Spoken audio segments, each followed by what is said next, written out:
Hello folks, I am Ed Overstreet. Welcome to the Night Sky Imaging YouTube channel. On November 7th, I did I imaged Jupiter. I did it live and streamed live, and so that live stream is on my channel. Should be down not too far, but at any rate, if you're interested in seeing how I did it, it's there. And I took 18 different sets. So let me take you over to 19 sets, over to share this screen and open up File Explorer. And so this was done on the 7th of November, and GRS is just a great red spot because it was in the midst of started transiting and at 8:42, and I was able to stay awake during those hours, and it stopped at 11:20, and so I was able to get pretty much the entire transit. I quit a little early because seeing got so bad that I knew I wasn't going to be able to resurrect some of the data.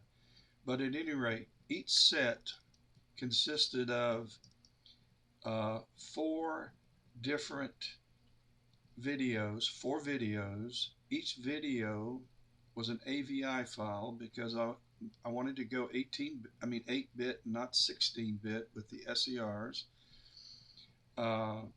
When you're doing a time lapse, the quality is it doesn't matter. It just doesn't matter. 8 bits is just great. It's faster. It's a smaller file. Process is faster. Everything works better.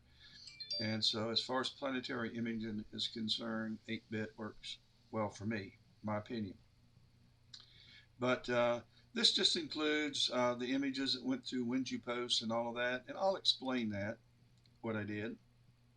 I've already deleted the AVI files because they take up a lot of space, and it's on a little external hard drive that I'm running off right now, so called Solar SD, because I usually use it for the sun. But at any rate, I took 4 videos, then I created set 2, GRS2, and all the way down through 19 different sets. And then now I haven't processed any of the Saturn, so if I opened up one of those, you can see the video files and the naming and text information that comes with SharpCat. So I need to process those, but I know the focus isn't all that good, so I'm not real excited about doing it.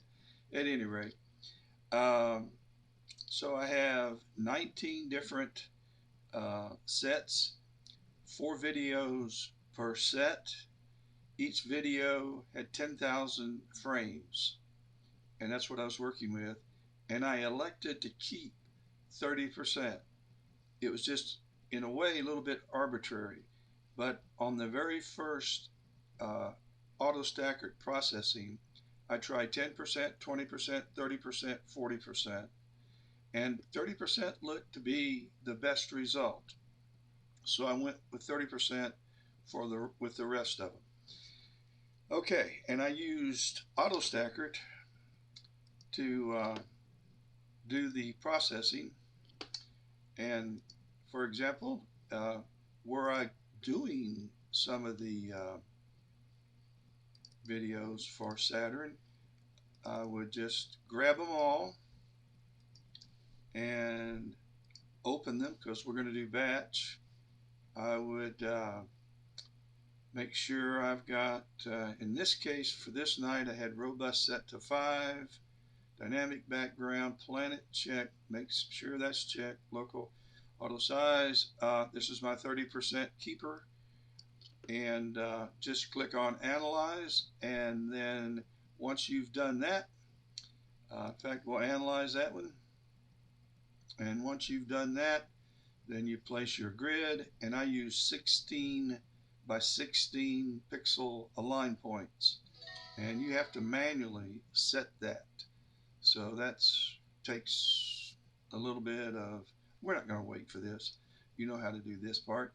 But I dropped this down to 16, and I just applied the line points, and then I stacked 30%. That's what I did when it was all said and done. And it processed each of the sets, GRS1, 4 at a time, and then I went on to the next one. And while it was doing the other sets, I was opening those images up in Registax, and I was using the same exact processing steps for each image, so they would be as close to consistently illuminated, color calibrated as I could possibly do it. I didn't want a lot of different lit up Jupiters going through a time lapse, but I used settings, and just bring up one of these. I used different settings, schemes. It happened to be the Jupiter, it happened to be Jupiter 3 high settings, which is the one I used for all of them. And I ran gamma that I saved the preset and applied the same gamma to all of them. I added some, let's see, I rotated them to 10 degrees to get a little rotation. We ran the auto balance, and I didn't do an RB G align because I am using the atmospheric dispersion corrector, and I didn't notice any red fringing or blue fringing, so I didn't fool with that. I did bring up saturation to 5, which is, that's 9, but I brought it up to 5. It's 6, and there it is, 5, and then I applied that to all of them and saved those. And then after I did all of the after I ran Autostakkert on all of the files, and bring this back up, and I used Registax to go through each of the 4 TIFF files that Autostakkert created to apply the exact settings to each one. Then I opened up the finished Registax images into Winjupos, and I derotated them into one image. Then I saved all of those derotated images that Winjupos created into this folder. And so here they are. And by the way, I threw out the 19th. The scene was so bad, it just wasn't worth keeping. Well, I wanted to also reprocess these one more time, so I opened these up in Winjupos again, and I applied a few more tweaks consistently with all of them to come up with this. So these are my final 18 images, and now we're going to try to create a time lapse. And this is, well, this isn't live, so if it doesn't turn out, I'll just delete it. That's pretty cool. Don't need 2 of them, but here's how I'm going to do the time lapse. I'm going to use batch mode, add images, and we're going to go to the right folder. Oh yeah, here it is. And process, there's the right one. And then we're going to grab all of these.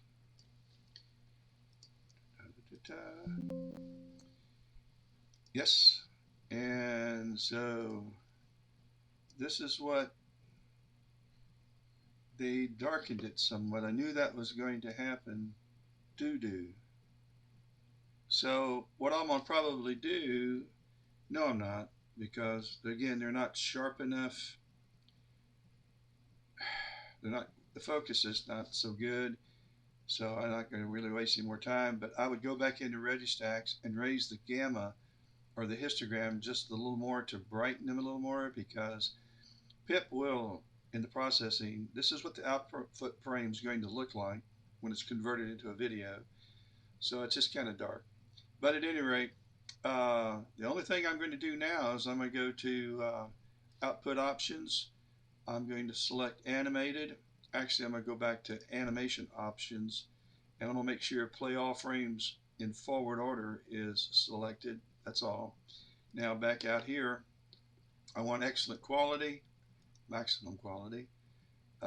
Frame rate, I'm going to go to 30, and I want to make sure animated GIF is checked. Loop frames repeatedly. It can go over and over and over again. That's fine. Okay, and then we're going to go to do processing, and all you do now is click this and pray. Amen. All right, now got to go find them. So we bring up our Explorer window again, planetary,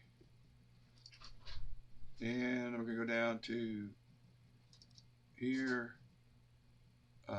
processed, and there's my PIPP folder, and here's the video. Let's open it up with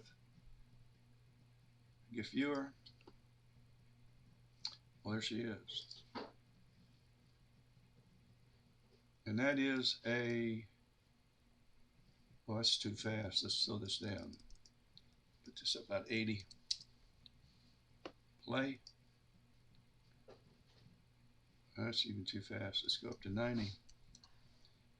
Play. Okay. Well, it's a little too dark. It's clearly not focused, but it is a time lapse, and that's pretty much what I do to make one. Autostakkert, Registax, PIPP, in that order. Okay, guys, have a great weekend. It's Friday in Spartanburg today, and I'll catch you on the next time I do a video.